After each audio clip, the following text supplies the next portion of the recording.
ഗുരുവായൂർ മമ്മിയൂര് ക്ഷേത്രത്തില് അഷ്ടമി രോഹിണി ദിവസം നടക്കുന്ന ഒരു ചടങ്ങാണ് കേട്ടോ ജീവത എഴുന്നള്ളിപ്പ്.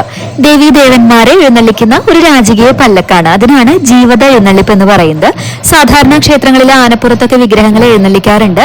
ആനകളില്ലാതെ തന്നെ ദേവീ ദേവന്മാരുടെ വിഗ്രഹങ്ങൾ എഴുന്നള്ളിക്കാനുള്ള പല്ലക്ക്. ഇത് ആചാരാനുഷ്ഠാനങ്ങളോടെ ബ്രാഹ്മണ ശ്രേഷ്ഠരാണ് എടുക്കുക. പ്രത്യേക താളമേളവാദ്യങ്ങളോടെ ചുവടുകളൊക്കെ വെച്ചിട്ടാണ് ദേവന്മാരെ ഈ പല്ലക്കിലായിട്ട് എഴുന്നള്ളിക്കുക. ഇനി ഇവരുടെ തോളില് ശ്രദ്ധിച്ചറിയാം, രണ്ട് സൈഡിലും ഇങ്ങനെ വീർത്തിരിക്കുന്നുണ്ടാവും അല്ലെ. ഇതിങ്ങനെ എടുത്തിട്ടുള്ള ഒരു തയമ്പ് വന്നിട്ടുള്ളതാണ്.